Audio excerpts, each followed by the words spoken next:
C'est l'heure de votre flash d'information. Mesdames, Messieurs, bonsoir. Soyez les bienvenus sur Oran TV. Pour la première fois, le président de la transition du Mali, Bandaw, a reçu en audience au palais de Koulouba les responsables du mouvement du 5 juin, rassemblement des forces patriotiques sous la conduite de son porte-parole, le docteur Shogel Kokalla Maïga.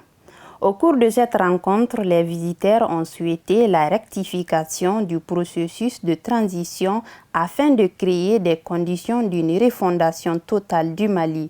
Par ailleurs, le comité stratégique du mouvement a proposé la dissolution du gouvernement et du Conseil national de la transition.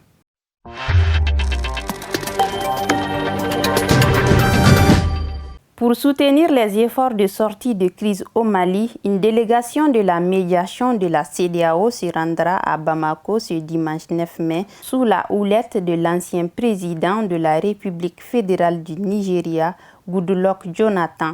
Pendant son séjour, la délégation aura des consultations avec les différentes parties prenantes dans le but de s'enquérir de l'évolution de la transition.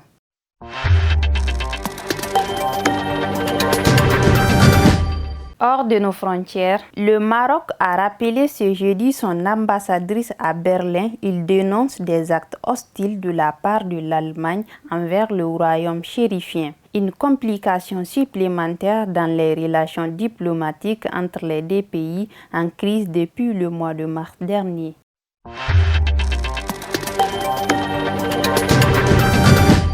Pour terminer ce flash, je vous ramène en France. Les voyageurs en provenance de 7 pays supplémentaires, dont la Turquie, devront observer une quarantaine obligatoire de 10 jours à l'arrivée en France en raison de la restriction de l'épidémie de coronavirus dans ces pays, a annoncé vendredi une source gouvernementale à l'AFP. Cette restriction qui prévaut déjà pour l'Inde ou encore le Brésil s'appliquera également au Bangladesh, au Sri Lanka, au Pakistan, au Népal, aux Émirats arabes unis et au Qatar.